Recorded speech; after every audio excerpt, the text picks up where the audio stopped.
Hello, I'm here. I've tracked you down finally. You've avoided me for so long, you know, and we're here. You did a famous interview. His caps, by the way, it's not great. I feel like he's relatively recognisable, but you did an interview. What did you say? Unless I'm Nico disguised. You're already doing lead jokes. That's crazy. Someone get this guy a comedy set or something. You did a famous interview recently that got a bit of a storm on Twitter because you came to the UK. You did an interview with Dom Sacco. Shout out to Dom Sacco. You talked about JME, UK culture, grime. He tweeted at you.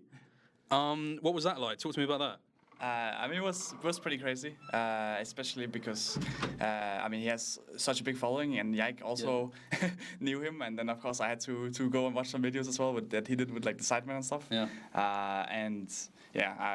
I was super grateful. That's good. I'm glad that you're getting a bit of a connection to. I feel like being from Denmark, you don't get that kind of fresh grime perspective that you need, and you need to get a little bit. I mean, what we call it crud in the UK. To be on crud, it means you're on serious stuff. Move with a bit of a gangster, you know. And you've got to get that because if we want to win against Asian teams, we need a bit of crud, and I think that's important. I don't know how much Jamie you've listened to, but I feel like if you listen to some of the more famous stuff, you might have missed this, which I think is his most iconic thing, and he's got a very important message here. So I want to play it for you, and you can take away some stuff from it.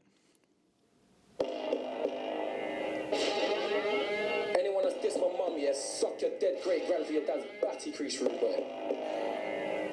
So what he said there is he said, suck your great dead nan's through her batty crease, which basically is, I mean, it's very disrespectful. I don't think I need to translate exactly what he's just said there, but I mean... So you're saying that's disrespect we need to actually get to... I'm not saying that you should say that to Chovy or Faker, because it would be quite disrespectful, but we need sort of that kind of energy, you know? Faker. I'm not going to say that because I feel like I'm just going to get T1 fans turned outside of my house with a van, and I don't want my mum to have that happen to her. But that's the energy we need. That's the energy we want from you. I want to go on to some other stuff now because grime's great. We love grime. You love grime. Talk to me because you're like a kid from the UK.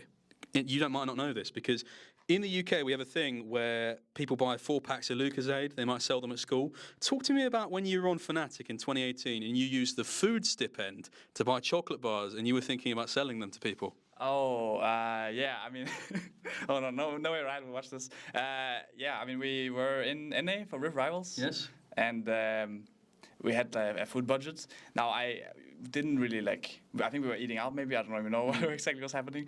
But I did get a very big amount of chocolate. Yeah. And especially because America has such unique chocolates, at least different ones, especially the Reese's and stuff. So I was buying a bunch of those with the budget. Becoming a wheeler dealer.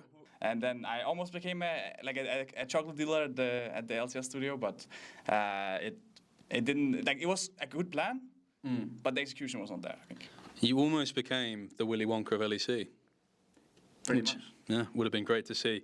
It's no surprise to me that you're on G2 because you've been escaping the Matrix for years. Let's be honest, you've been getting outside the box. You hate phones. You don't like phones. I don't know if you still use one now, but I know that back then in the day, Worlds 2018, that kind of period, you had to check the oven for the time, a lot of the time, and that made you late quite often. Where does this Luddite hate for technology come from? Because it's quite ironic considering you play on the PC all day. I mean, actually, yeah, for sure. Back in the day, especially I think season 8 Worlds, when we went to China, I didn't even have a phone with me, so I was quite lost a lot of the time. I think back then, especially, I was just quite lost. I didn't even know exactly where we were going. When I arrived at the airport, I was just getting questioned, wait, where are you supposed to go? And I was just like, I'm not sure. I was just kind of following what our manager was setting us towards. But nowadays, it's a bit more tricky. I think especially starting with COVID, you kind of needed your phone everywhere for vaccine proof. So it's been a lot harder to go without phone. You've been forced to swallow the pill. Yeah, I've definitely been forced to use it a lot more than I would like. But maybe at some point I can give it Return back to nature. Yeah. Well, anyway. Continuing it would be busy. Well, continuing, let's see how far this rabbit hole really goes. We found some strange photos of you, as we like to do. We'll go very deep in. We want you to explain some of these photos. You had to do a lot of reflection after MSI, obviously. It's time for you to look at the man in the mirror, or maybe the woman in the mirror. Could you explain what this photo of your mum with Michael Jackson is? I don't even know if I've seen this picture before, but yeah, that's pretty impressive. I guess she was a lot more cultured before I came around. Fair enough. We've got another photo here. Can you explain what you're doing in this photo? Looks like I'm trying to maybe swim towards the exit. There's no water though, so why are you trying to swim? I mean, we've probably been doing a lot of exercise here, so I think I'm not maybe thinking straight. Maybe the fastest way to leave is by swimming. Overworked, you're saying, during this time. You're overworked and delusional, delirious, thinking you're in water. Yeah, I respect that. It's Western work ethic. You know, a lot of people say Western pro players, they don't work hard enough, but I mean, it's not true. We found, I mean, it's not a photo. I mean, I can show you the photo if you want me to, but we found on Facebook in 2012, when you were 12 years old, you talk about the X Factor a lot, and you, for some reason, said that I know what will happen on X Factor tonight. And you started telling people that you knew what was going to happen. And that, how did you know what was going to happen? I mean, it sounds vaguely like I can remember it. I think we were going there to watch it. Like we watched it actually, like in the studio, and I think it's not live. So we watched like at like maybe 2 p.m. something like this, and then when it came out on in the evening, I already knew what it was. So of course, I don't know if I did spoil. I probably didn't because you know I'm very kind like that. Well, it sounds like what you were doing is you're doing that thing that annoying children do, where they're like, "I know, but I'm not going to tell you." That is very possible. Yeah. Yeah, that's fair enough. You went to the Frederiksberg Gymnasium, which is actually the same school that your father went to. Did you share any of the same classes? Like you know, like math and stuff. Yeah. Did you like walk into maths and your dad was there as well, and you had to? No, not like that. He was there a lot of years before me. Really? Yeah. Are you sure? Positive. Well, fair enough. I mean, if you're sure, I guess. In 2019 in Rotterdam, I asked you for a photo, but you were vomiting all over the train station, and also in the airport lobby. Do you think that's an acceptable way to treat fans? Yeah, that was quite the journey.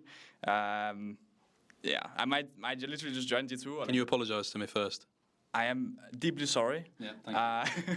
Yeah, I just joined G2. I traveled with them. I puked like 5 times on the way back. So it was definitely not a nice trip. I think my teammates were quite scared of traveling with me afterwards. Yeah. I was wearing a very expensive pair of shoes, and I was wondering, can G2 buy me a new pair of shoes because you actually ruined those? Yeah, I'm sure they can. I'm sure I can. Get that sorted off camera. Yeah, that's good. Thank you. Appreciate that. When you're not busy reprising your role, I mean, you do quite a lot of acting. You're either Craps or you're Caps or you're Baby Faker a lot of the time. But you actually made your acting debut in a film called Diamond Room or Diamant Room. What can you tell me about your performance in that? Yeah, I mean, I think it was quite the Oscar performance, if I'm going to be honest. We had to do this film for the school. And tell us what it's about. Well, basically...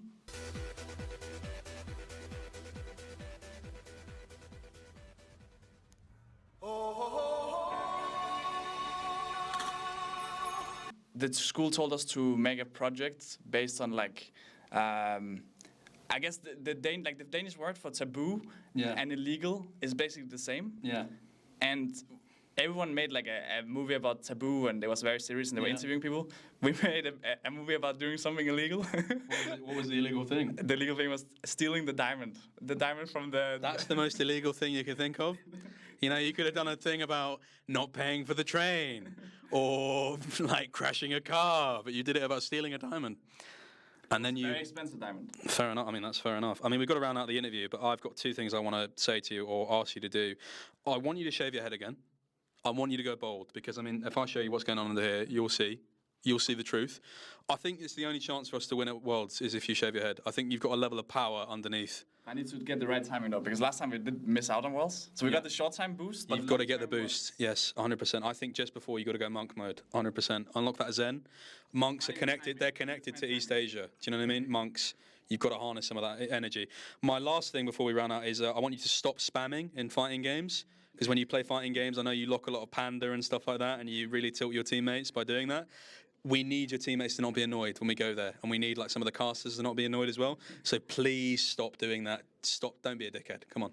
But then I actually need to learn the game though. That's the problem. But I think that's the problem, is that you don't learn the game. Like you're just playing for fun. Just mix up two combos and then call it a day. It's good enough, I guess. Well, anyway, I've been here with Caps.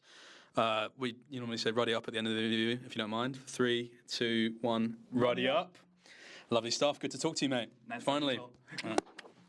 Cheers, bro. All in time?